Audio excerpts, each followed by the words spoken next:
हम निवेदन करेंगे, किसी के विरोधी नहीं हैं, ना गुरुओं के विरोधी हैं, ना हम संतों के विरोधी हैं। हम तो संतों के दासानुदास हैं। हम भी किसी गुरु के शिष्य हैं, किसी गुरु के चेला हैं।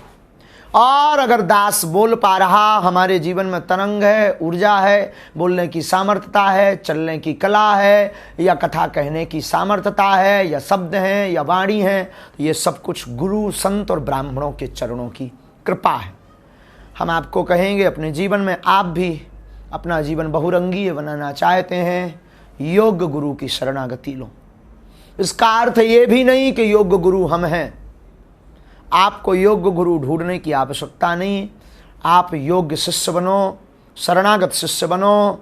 एक बार जिस द्वार पर, जिस गुरु के चरणों पर माथा रख दिया, दोबारा लौटकर ना उठाओ।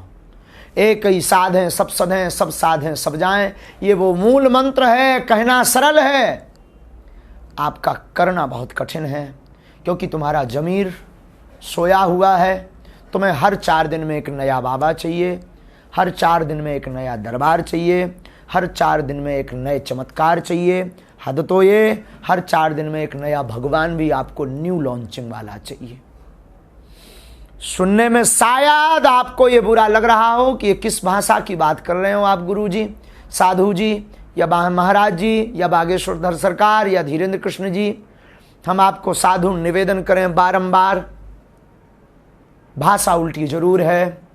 हम अंधविश्वासों में से आपको किसी विश्वास में पढ़ाना चाहते हैं, तो उसका नाम है भगवत विश्वास।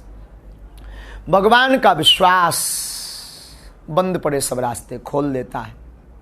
हनुमान चालीसा की अपनी वो ताकत है, जिस हनुमान चालीसा के पठन पाठन और अनुकरण से आपके सभी बंदे रास्ते खुल सकते हैं। बागेश्वर धाम एक वो स्थान है, ऐसा भी नहीं कि भारत में अन्य स्थान नहीं है। बहुत से जीवंत, प्रत्यक्ष, ऊर्जावान, सकारात्मक ऊर्जा से भरे हुए, दिव्य शक्तियां, सिद्धियों से भरे हुए बहुत से सिद्ध संत, बहुत से सिद्ध गुरु, बहुत से सिद्ध महापुरुष और बहुत से सिद्ध स्थान हैं। लेकिन उनमें अपने आप में एक स्थान का नाम है, जिसका नाम है बागेश्वर धाम। जिन गुरुदेव भगवान का नाम है सदगुरु भगवान श्री सन्यासी बाबा, जिन गुरुदेव भगवान का नाम है पूज्यपाद श्री दादा गुरु जी। अंत में वार्ता प्रारंभ करने के पहले अपनी वचनामृत बोलो उसे, या कटु अमृत बोलो, खबर नहीं, शायद इन बातों से किसी को मिर्ची भी लगे। जिनकी दुकानदारी चल रही होगी, अगर दुकान बंद होते दिखेगी तो मिर्ची लगेगी, इसमें किंचित मात्र संदेह नहीं है। पर किसी को बहुत प्रसन्नता भी मिल रही होगी। राम ही सत्य हैं, भक्ति से जुड़ो, रामचरितमानस से जुड़ो, सुंदरकांड हनुमान चालीसा के पाठ से जुड़ो साधुओं। बहुत से ऐसे उपाय हनुमान चालीसा से हैं, जिनका नियम करने से, जिनका उपाय, जिनका विधि करने से आप संसार की प्रत्येक समस्या का हल पा सकते हैं। बागेश्वर बालाजी के चरणों से जुड़ो। स्वयंभू हनुमान जी का दिव्य दरबार है, जहाँ मानव जीवन की दैहिक दैविक भौतिक समस्याओं का समाधान किया जाता, मार्गदर्शन दिया जाता है बागेश्वर बालाजी की कृपा से। हम एक बार आपको सावधान करें, ना हम कोई चमत्कारी बाबा हैं, ना हम कोई चमत्कारी गुरु हैं, ना हम कोई अंतर्यामी हैं। हम एक साधारण से गुरु के दास हैं, गुरु के चेला हैं। हनुमान जी महाराज श्री बागेश्वर बालाजी के झाड़ूदार हैं।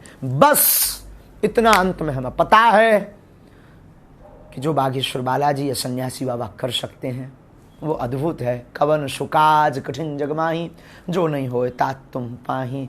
आप सब डिजिटल मीडिया यूट्यूब से जो जुड़े हैं, लाइव आने का कोई मतलब नहीं है, ना फॉलोविंग, ना बहुत ज़्यादा हमें व्यूवरशिप, ना बहुत ज़्यादा आपकी ज़रूरत। बस इतनी ज़रूरत है कि आपको एक मार्गदर्शन मिल जाए, आपकी वार्ता हम तक पहुंच जाए, हमारी वार्ता आप तक पहुंच जाए, क्योंकि आप ही हमारा परिवार हैं, आप ही हमारा द्वार हैं।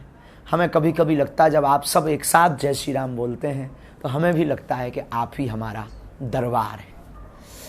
बागेश्वर बालाजी के दिव्य दरबार के नकल पर बहुत दरबार हैं। हम प्रार्थना करेंगे, बार बार करते रहेंगे, नकलों से सावधान। बागेश्वर धाम से बड़ा कोई भी दरबार हो सकता है। बागेश्वर धाम से छोटा तो नहीं कह सकते, पर बागेश्वर धाम से 19-20 कोई भी दरबार हो सकता है। बागेश्वर धाम का दरबार बागेश्वर धाम वाला ही रहेगा। नक्कालों से सावधान।